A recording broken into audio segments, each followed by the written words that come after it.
Hello DCAC members, this is Jake Van der Linde, and I will be presenting the Program Participation Report for this year. Many of our district goals in the strategic plan align to this report, and I'll walk you through some of the specifics in the upcoming slides. The first one is the Goal 1, which is our graduates are prepared to achieve their goals and aspirations, and we are focusing on the strategy of delivering a challenging, joyful, and safe environment through the programs that we offer. Our second goal is that our learners contribute to an equitable, caring society.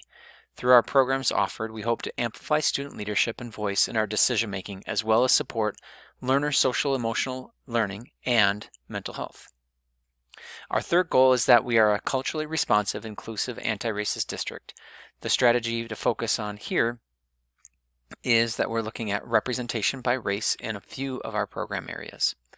In these programs, especially in our clubs, athletics, affinity groups, and courses we offer, we believe that we can build a culture of belonging where all feel safe, welcomed, included, and safe again. Our fourth goal is that the community is united behind meeting our student needs. Again, we are building a culture of belonging through our district programs. And in our fifth one, we believe that our programs help to cultivate and maintain our community trust, being that we are financially secure. So we wanted to provide our community about the purpose and why we do some of these reports for our school board as well as our district curriculum advisory committee. So this report is provided for our school board and educational stakeholders as an update on areas of the strategic plan. The information and data in this report is used by our school district staff to review trends and take responsibility to interrupt our systems that create inequities. Our staff use the information and data in this report to better serve our students and change the educational experience for our students who are furthest from justice. We have three sections in this report: the Advanced Academics and Talent Development, Activities and Athletics, and Special Education. So our first section is Advanced Academics and Talent Development. So after reviewing assessments from K2, we formally identify students as gifted beginning in grade 3. The data we're about to review includes only formally identified students in grades 3 through 12, even though we informally identify and provide services to students in grades K through 2. As required by Minnesota state statute, our district has guidelines for assessing and identifying students for participation in advanced academic programming. We choose assessments and procedures that are valid, reliable, and fair to historically underserved student groups. We universally screen all students using the Hope Scale teacher rating in K and 1 and the Cognitive Abilities Test in grades 2 and 4. We consider other assessment data as well. Students who are identified require advanced academic programming beyond what is offered in the general program at grade level. In our district, we provide enrichment and accelerated learning opportunities. At the elementary level, our classroom teachers provide advanced work to the students. The district offers acceleration in math or whole grade advancement, as well as field trips to the Creativity Festival and Young Authors Conference as examples. At the middle school level, we have accelerated courses in math and world languages. Teachers in English, social studies, and science offer advanced options or advanced assignments to students. At the high school level, we have accelerated courses and a vast array of enriching electives. Everything previously mentioned, from the field trips to accelerated and advanced options, are open to all students, not just those identified by Advanced Academics and Talent Development. So it's important to note that this data is about who is identified. Who participates in Advanced Academics and Talent Development services includes a much larger and more diverse group. This data represents students who have been formally identified as gifted in grades 3 through 12. We formally identify students district-wide in grades 2 and 4 using the screening data from grades kindergarten through 4th. A reminder that a proportionate amount for each of the student groups is considered 1.0 and signified by the red line in the arrow. To be proportionate means that the groups of students identified in our Advanced Academics and Talent Development program matches the overall population for that group district-wide in those grades.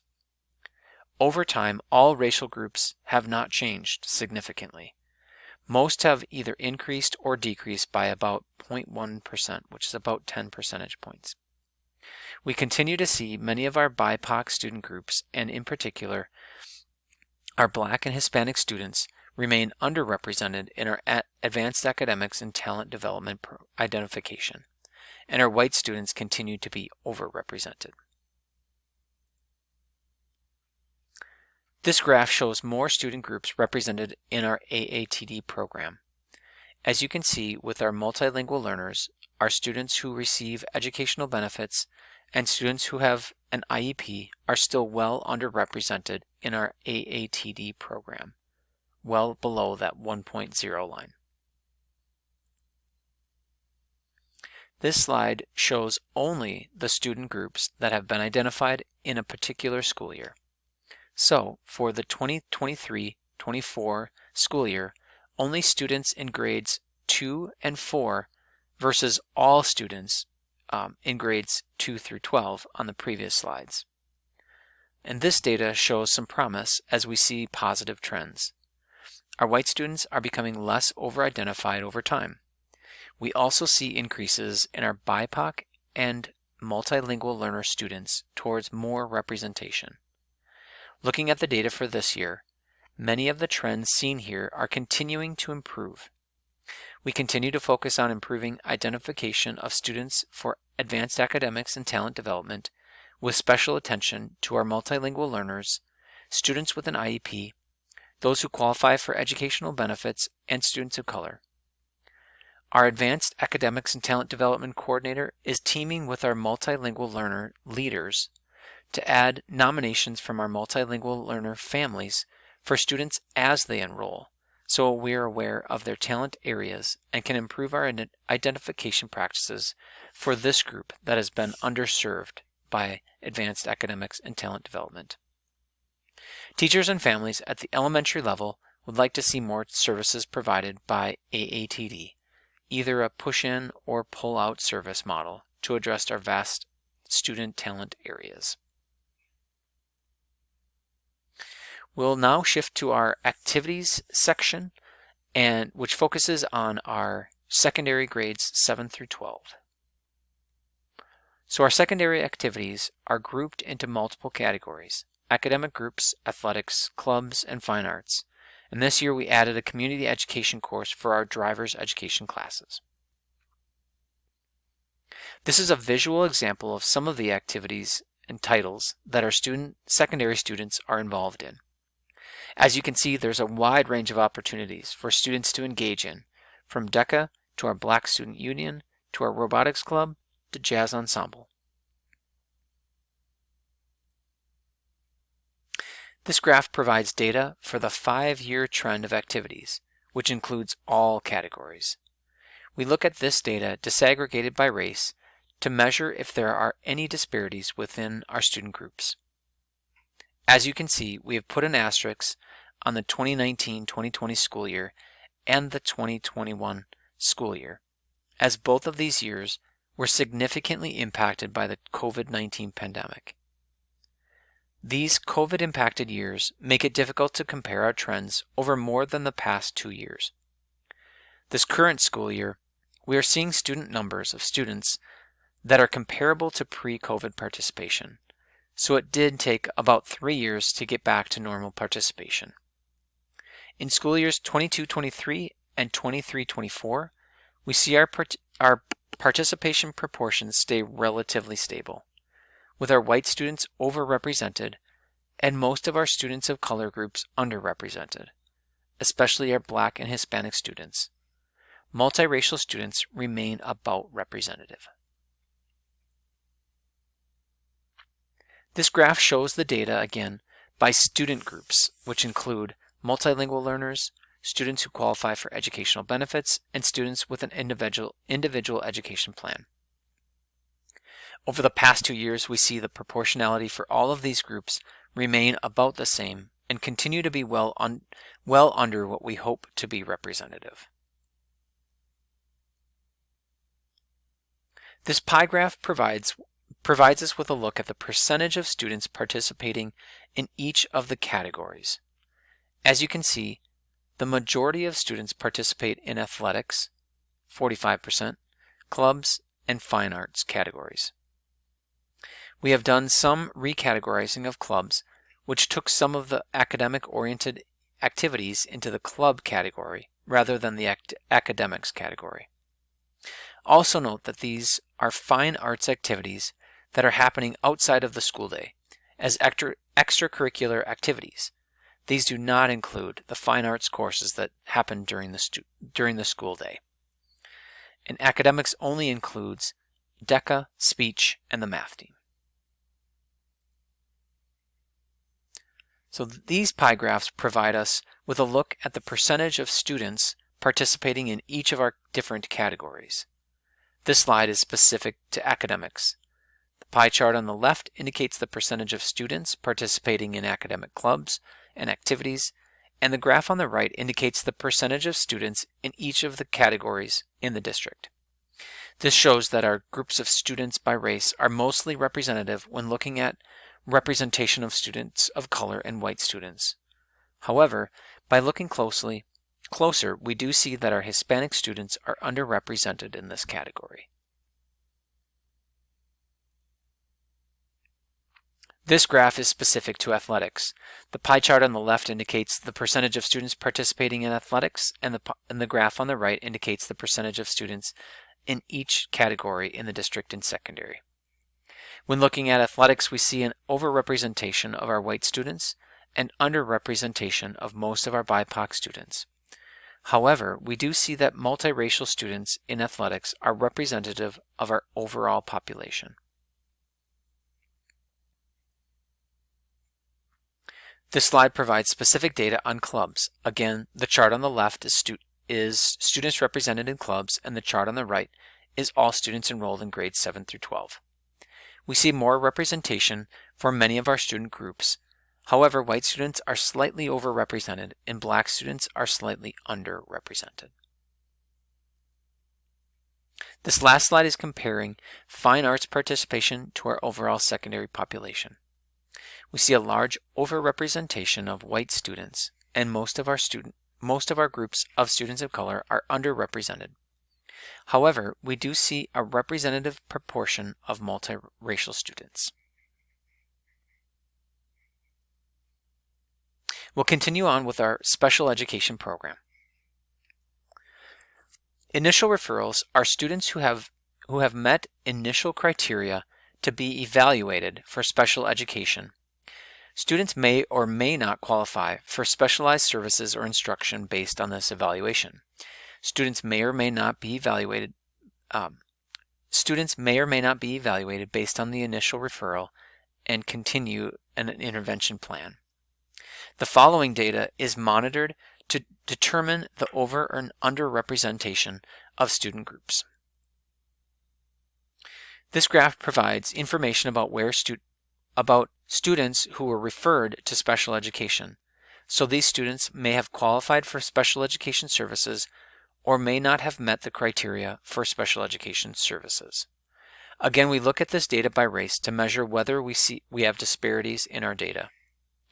We do see a slight increase in our Hispanic, Black, and Asian students, and a decrease in students who identify as multiracial that were referred last year, and all other groups stayed steady.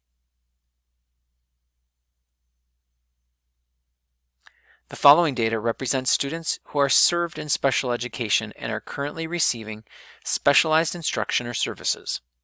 This differs from the previous slides as the students represented in this dataset are students who have been referred, qualified for, and are currently served in special education. This graph represents students who were receiving special education services during the past school year, broken down by race. We continue to see more representative proportions of students served in special education by race. However, some of our groups continue to be outside of our proportionate range.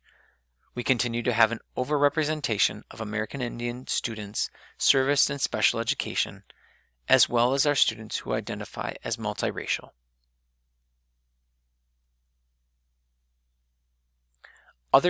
Our other groups of students have stayed about the same over time.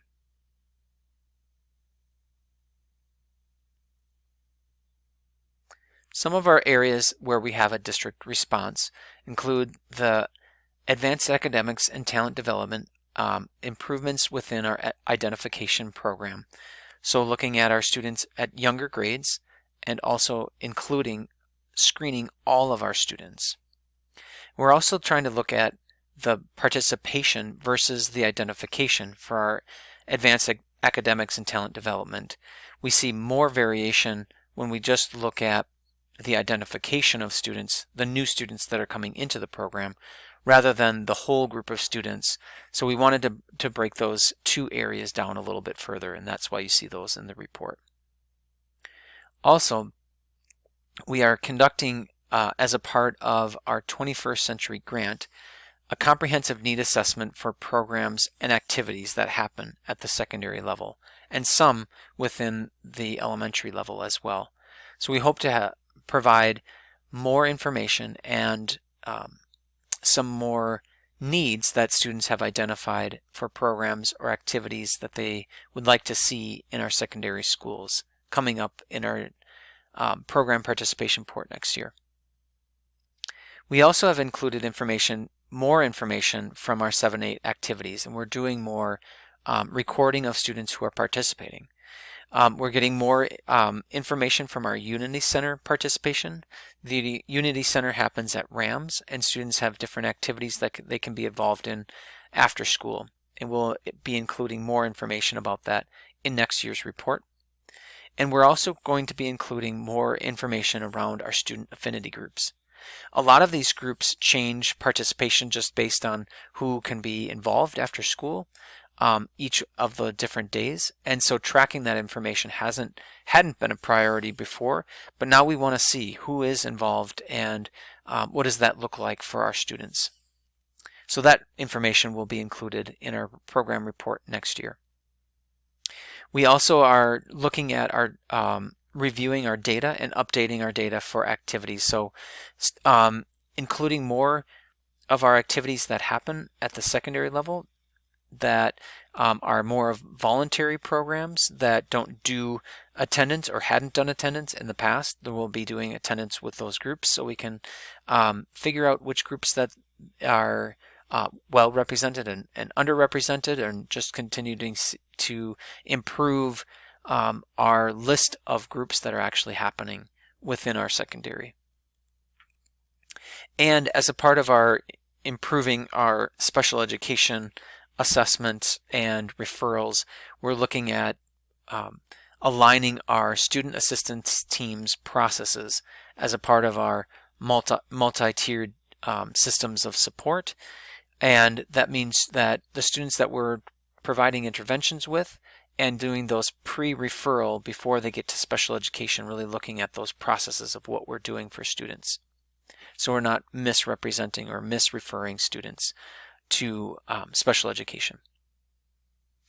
We'll have some time at our upcoming meeting for questions and discussion. Thanks.